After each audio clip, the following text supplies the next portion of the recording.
komisiyo zivuye muri komine ziza zitwemeza gusinya dusinyura amasezerano ya nyiricubahiro umukuru w'igihugu. Twebwe nk'abadandaza byaratangaje cyane, tukaba dusaba yuko nimba nyiricubahiro umukuru w'igihugu yarivuguruje canke nimba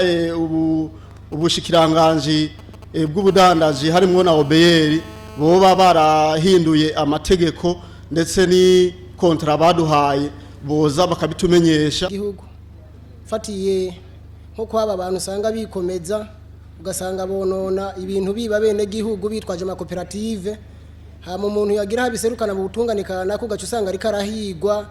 buhongo n'inzego zimwe zijeje umutekano kandi arizo zari zikwiye kubikingira. Kubisanzwe nashatse kuvuga nisunze umuvugizi wa leta ico yari yavuze ko abene gihugu keshi ataco babivuga ko bafise amanemero guhera kuri nyani cubahira umukuru w'igihugu. Rero rifatiye ku yidosiya yo muri komine Gihanga yuko bw'Imana Vesa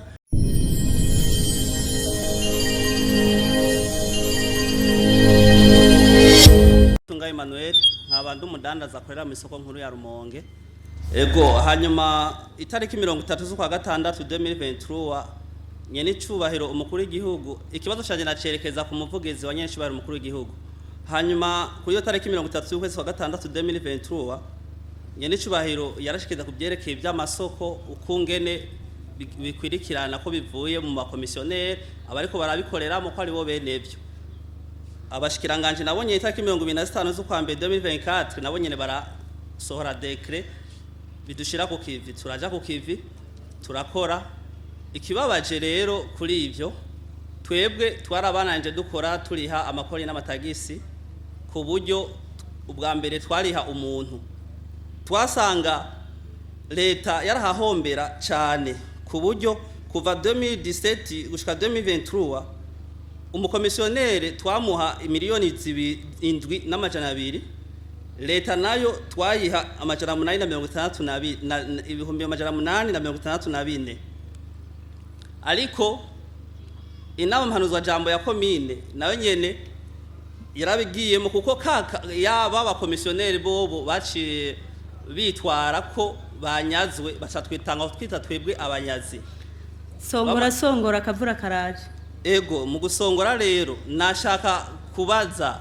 ko hariho yindi ngingo yoba yarasohotse vuguza ya nyene cubahiro umukuru w'igihugu kuko twebwe twitwa abanyazi mu gihe turiko turakora dutanga amakori n'amatagisi twinziriza leta. Nibadufashe rero kugira ngo dukore dutekaniwe. Murakoze. Ku mazina yanje nitwa Nzarimana Jonas, nkabamba mu ntara ya Bubanza, komine Gihanga ku mutumba wa Busongo, zone Mudubugu. Ikibazo cyanze ndacerekeza ku muvugizi w'umukuru w'igihugu n'umuvugizi wa leta. Hariko harategurwa iki kuwo wese ashoboye gutanga inkuru z'abantu bonona ubutunzi bw'igihugu by'ingwese, ubutunzi bwa bene gihugu. Fatiye nko kwaba abantu usanga bikomeza ugasanga bonona ibintu biba bene gihugu bitwaje amakoperative, hama umuntu yagira habiserukana mu butunganikana ko gacu usanga ari karahigwa buhongo n'inzego zimwe zijeje umutekano kandi arizo zari zikwiye kubikingira. Kubisanzwe nashatse kuvuga nisunze umuvugizi wa leta ico yari yavuze ko abene gihugu keshi ataco babivuga ko bafise amanemero guhera kuri nyani cubahira umukuru w'igihugu. Rero rifatiye ku yidosiya yo muri komine Gihanga yuko bw'Imana Vesa yarivye leta imiliyoni zirenga nk'amajana 250 arongera ari babene gihugu majana 5 nk'imiliyoni zoba ziri nko mu miliyoni nk'amajana 850 ku bintu bijanye yitwaje ibintu bya koperative. Aho twagiye twitura hose mu butungane dufatiye muri anticorruption dushengeza uwo muntu twaza tubona inzego zimwe nk'iziserukira igipolisi mu ntara ya Bubanza. Abo bantu abene gihugu bamwe twishize imbere tukabivuga twaciye duhigwa buhongo dutangura kwirukwangwa ko ngo turigirwe nabi turahigwa mbere na n'igipolisi kirungitswe na procureur w'intara ya Bubanza ngo tuje gufungwa. Aho twatabawe n'umuvyeyi w'intara Buramatari n'ikigo c'umuhuza w'abarundi kuko twari twamaze kubimenyesha. Tugasaba rero umuvugizi w'umukuru w'igihugu umuvugizi wa leta ko iki kintu bogishyira mu minwe bakadufasha cyane ku bantu baba batanze amakuru y'ubusuma buriko buraba mu gihugu muri ibi na biriya kuko baca bagomba gutotezwa ngo bagirirwe nabi aho bigeze ko nubu kwiyo nkuru twatanze y'uwo musuma kubw'Imana Vesa y'ivya bene gihugu akogera kibaba leta nubu abahingo zitari nke zirara zikinja kwico kibazo murakoze kazina kanje nitwa Nduwimana Elias nkaba ndumudandaza asanzwe akorera mu isoko nkuru ya Rumonge akabazo kanje ndakerekeza ku muvugizi w'umunyaricubahiro umukuru w'igihugu cyacu cyiza cy'u Burundi mu isoko nkuru ya Rumonge turafise ikibazo kuva aho nyaricubahiro umukuru w'igihugu ashinze itegeko yuko abadandaza begukira ibibanza bakoreramwo bigakugwa mu minwe y'abakomisiyoneri kuva iryo tegeko rigiye mu ngiro zari tarike 25 ukwezi kwa mbere umwaka wa 2024 rishizwe mu ngiro n'abashikiranganje babiri twe twaragiye ku kivi OBR iraduha kontra imaze kuduha kontra turariha nkuko bisanzwe ariko twatangajwe n'icabandanije inama z'urutavanako zo mu komine ziremeshejwe na nyakubahwa Mustanteri zitwereka yuko twanyaze hakurikiye komisiyo zivuye muri komine ziza zitwemeza gusinya dusinyura amasezerano ya nyiricubahiro umukuru w'igihugu twebwe nk'abadandaza byaratangaje cyane tukaba dusaba yuko nimba nyiricubahiro umukuru w'igihugu yarivuguruje canke nimba ubushikiranganje bw'ubudandaji harimo na OBR boba barahinduye amategeko ndetse ni kontra baduhaye boza bakabitumenyesha kugira ngo ntitugume duhohoterwa twitwa abanyazi turiko turariha amakori n'amatagisi murakoze ibirimba uri ngaha muri ville ku isoko nkuru ya Rumonge majambo mfise ni make nkabiri ariko hari ikintu cyane yamakenga kandi kikambabaza hariho umuryango wahungutse wari wahunze 72 uhungutse uturashika usanga inzu yabo bafise ngaho ku maduka ku isoko nkuru ya Rumonge yaranyazwe uca witura sentare aho yagerageje gushika mu bisata bishika bitatu aronka imitsindo itatu mu masentare atandukanye ivyo iyo ntunzeye iyo nzu yiwe ntiyayironse umugwa sentebe utanguye usizweho na nyine cyubahiro umukuru w'igihugu nawe nyene yarawituye aho ahantu aharonkera imitsindo ibiri hanyuma rero igitangaje jewe nk'umukuru w'umutumba nararonse amakete abiri yavuye muri ico gisata banyandikira yuko baje kumushikiriza izuba riva umunsi wa mbere twararindiye kuva saa 8 kugeza saa 11 ngo birasivye harongera harazirindi kete ndaryakira kuva saa 8 kugeza saa 11 ngo birahagaze none ivyo bintu rero iki kibazo nagitumbiriza mu ntuze ku mukuru w'igihugu nyene cyubahiro mu myaka ibiri irahaciye ariko stade kuvyizigiro aha mu mbuga yaravuze ati jewe nzofasha banyarucari badashobora kuronka itiki bashikani Bujumbura ati nzobaburanira nanje nk'umukuru w'umutumba ndongo yaho hantu ndijisho giwe ry'umukuru w'igihugu nico gituma ibi bintu nashimye kugira ngo ndabishikirize mbega banyazwe uwo muryango wanyazwe n'abandi uyo muryango waburanye n'umwarabu abahanze yitwa Salomo bin Saleh rero ntituzi ko ari lobbying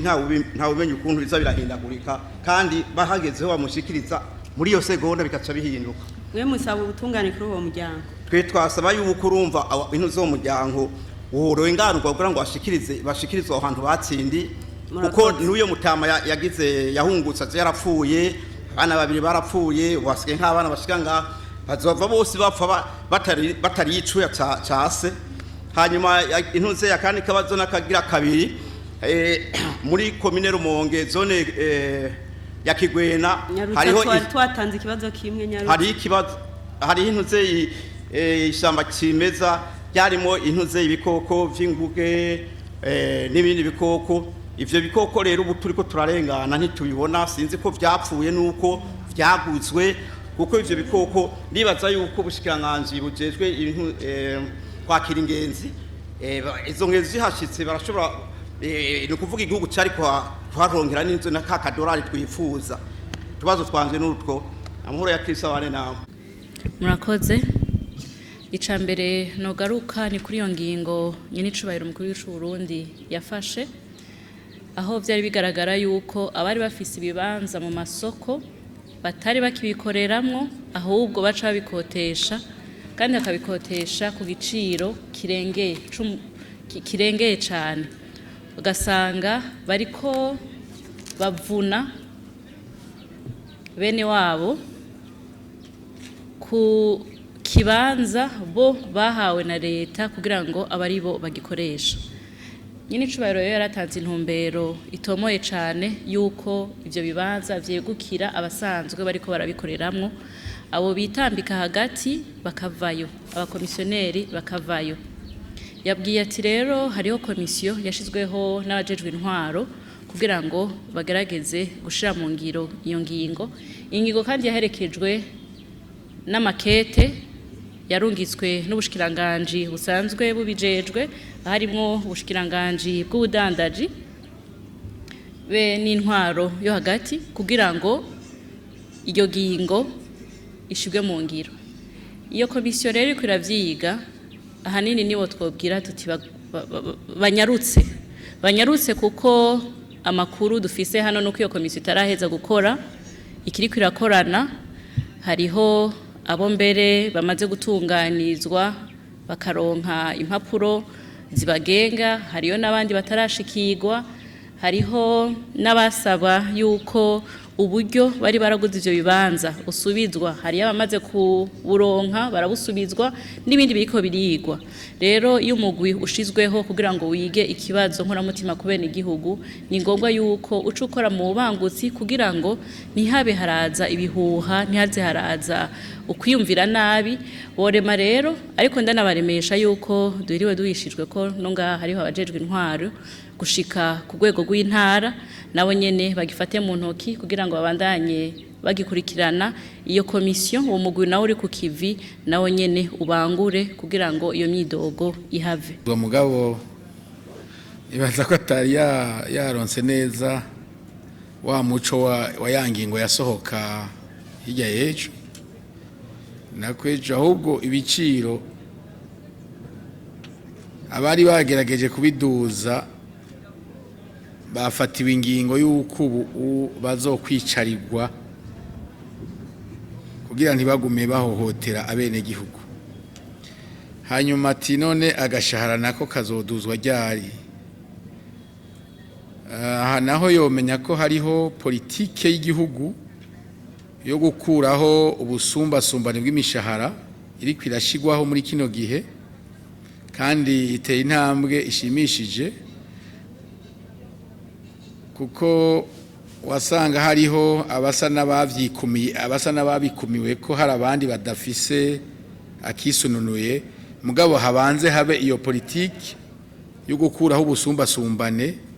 bw'imishahara hanyuma kongereza umushahara nako bijanye na kwa kongereza umwimbu kongere tuvuge yuko leta atari igihume gihagaze hajya gihanganye kirabana n'abakozi mugabo abakozi nabo nyine bari muri leta kandi bazi ya amikoro ya leta ava ingendo yo guhagurukira rimwe tukagwiza umwimbu niyizotuma n'umushahara ukwirikira hanyuma ikindi kizotuma umushahara ukwirikira ni ingendo yo kugwanya canke kurereka abasesagura itunga ry'igihugu n'abarisahura ivyo byose nibizoterera mu kongereza umushahara ariko sindumva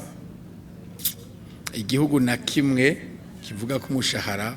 ukwiye aho abakozi bavuga bati ubu umushahara rero urakwiye rero nibihagararira aha ntibisubire kuduga ni ukuvuga rero harakeneye guhindura ingendo no muri ivyo ariko mvuge muri make ko kugwiza kuduza umushahara atari leta ngo nabashikiranganje 15 bicara hajya ngo duza umushahara w'abakozi mugabo ari cyane cyane umwimbo. murakoze hari umwene gihugu murakoze cyane kuri icyo kibazo. Yabajije ati mbega abacamanza bahindura imburano z'abantu babashikirije bagafata ibyo banditse bakiyandikira ibyabo, mbega umuntu yo kwitura hehe kugira ngo uwo mucamanza aheze ahanwe canke adegekanirijwe igihano kingana gute? Twagira tumumenyeshe yuko aho umuntu yitura ari henshi bivanye nuko uwo mucamanza canke mbere ntibiraba abacamanza bonyene, ngira ngo n'abanditsi b'imanza nta numwe yemerewe guhindura imburano umuburanyi aba yashikirije. Rero uwo muntu araheza nimba yabikorewe n'umucamanza wo muri sentare y'intango aritura ubushikiriza amanza bwo muri sentare nkuru y'igihugu ku rwego rw'intara, agaheza agashikiriza ibyiwe bagatohoza, hanyuma uwo muntu akabandanya agakurikiranwa. Nimba byakozwe n'umucamanza ari muri sentare nkuru y'igihugu, amategeko arafise uko abigenza bivanye n'uwo yibaza yuko yoba yabimukoreye, hanyuma uwo muntu agaheza agakurikiranwa. Ikibazo kihari abenegihugu bavuga ngo ntibafise aho bitura, ntibabona uko bobigenza, ariko imiryango iruguruye. Murabizi neza yuko mu ntumbero y'ukorohereza abenegihugu bose amatelefone y'inzego nyinshi aba amanitse ku miryango. Ufise ikibazo ntiyovuga ngo yabuze aho agitura, aragiheza akagishikiriza, nubwo yoba afise ubwoba avuga ati ninabivuga barangirira nabi, arabishikiriza mu ibanga, hanyuma uwo mucamanza agaheza agakurikiranwa, ntazobura gukurikiranwa. Imiryango iruguruye, umuntu wese yidegemvye uriko aramugirira nabi amushengeze. Murakoze.